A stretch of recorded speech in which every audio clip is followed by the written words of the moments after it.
big victory for the BJP in state elections. Opposition in a state of shock. But somewhere far, far away, people are breaking their bangles. It's the US and UK for you. Do listen to what the Economist said.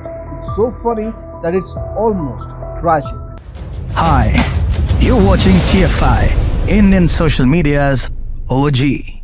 This Sunday was a big day in Indian politics, especially for the Bharatiya Janata Party. They totally rocked the elections in three states: Madhya Pradesh, Chhattisgarh, and Rajasthan. These places had voted for their state assemblies earlier in November.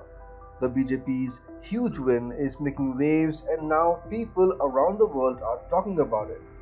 The New York Times often ribbed as the liberal chatterbox had to eat some humble pie. They've been all about how the PM Modi phenomenon was a yesterday's news. But whoops, looks like they spoke too soon. With the BJP's stunning victories in Madhya Pradesh, Chhattisgarh, and Rajasthan, they are pretty much the Big Macs in this key Indian region now. That's got to sting for the NYT crew. NYT had to admit that this was yet another oof moment for the Indian National Congress. According to political analyst Aarti Jairath, whom the NYT quoted, the BJP is sitting pretty for the 2024 elections. The NYT also pointed out that PM Modi is playing it smart, juggling his image as both a development guru and a champion of Hindu interests. He's got this knack for using the economy's resources for catchy welfare schemes, all branded with his name. In states where local BJP leaders were sweating bullets during the elections, it was PM Modi's face plastered on posters, and all the handouts to voters were labeled as PM Modi's guarantee. And here's the kicker. Even the NYT, not exactly a fan club for PM Modi, had to tip their hat to him. They know the guy has never lost an election and probably won't until he decides it's time to chill. It's kind of hilarious to see the NYT grudgingly give props to PM Modi. They might not want to admit it, but even they know the man's got some serious staying power in the Indian politics. Diving right into Bloomberg, Bloomberg was kind of walking on eggshells here, trying to keep things upbeat. They mentioned, hey, these states' elections aren't exactly a crystal ball for the 2024 general elections. But yeah, the opposition getting a bit of a thrashing is definitely a win for PM Modi and his crew for the upcoming big game. It's kind of amusing because just a little while ago they themselves said PM Modi's the man at the center, but state elections, totally different story. Well, looks like they might have jumped the gun on that one.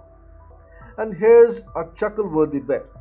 Bloomberg highlighted how the Congress party with Rahul Gandhi at the helm was really hammering on issues like joblessness and caste discrimination. They thought those topics would hit home across India in the upcoming months. But given how things turned out, it's almost like the voters said, nice try, but no dice. Bloomberg's cautious optimism kind of paints a picture of someone trying not to look too surprised while secretly thinking, well, that didn't go as planned. It's always a bit funny to see big outlets like Bloomberg trying to play it cool while the political landscape does its own unpredictable thing. Reuters, which usually keeps it pretty straight-laced when talking about PM Modi, claimed in their 2 cents. They said PM Modi's still the man to beat after being in charge for 10 years, and it looks like he's set to win again next year. They also mentioned that there's this big team-up of 28 opposition parties called INDI Alliance, led by Congress, aiming to take on the BJP. Sounds like a supervillain alliance, right? But here's the catch. This mega alliance didn't show up for the state elections. Why? Because they got some literal drama and rivalries. So it was just the BJP and Congress going head to head. Kind of like when you expected a big showdown, but it ends up being just the usual suspect. So while the opposition is trying to get their act together for the big leagues, the recent state elections were more of a classic BJP versus Congress face-off. So AFP, another big news agency from overseas, had their take on the recent election. They are saying these wins in the three states are like a turbo boost for the BJP and PM Modi. With this kind of momentum, PM Modi is looking like the guy to beat for his third term next year. But for Rahul Gandhi, who's kind of the poster boy for the famous Nehru Gandhi family, things aren't looking too bright.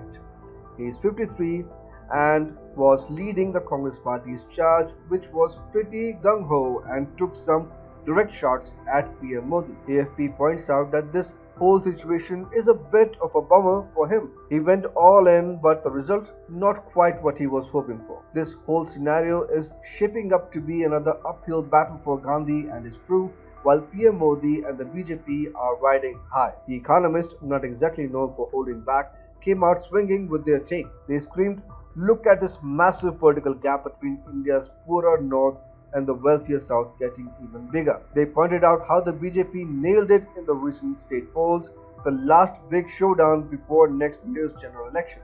The BJP snagged wins in Rajasthan, Madhya Pradesh, and Chhattisgarh, basically showing the Congress the door in these key northern and central states. The Economist couldn't resist a little jab at the BJP about Telangana, saying they didn't make a comeback. But hold up, the BJP was never in charge there to begin with. It's like saying, "Ha, you didn't win the lottery" to someone who never even bought a ticket. You can almost hear the Economist's frustration, painting the entire North as this poor belt. They seem to forget that Uttar Pradesh is actually on the upswing, growing faster than most.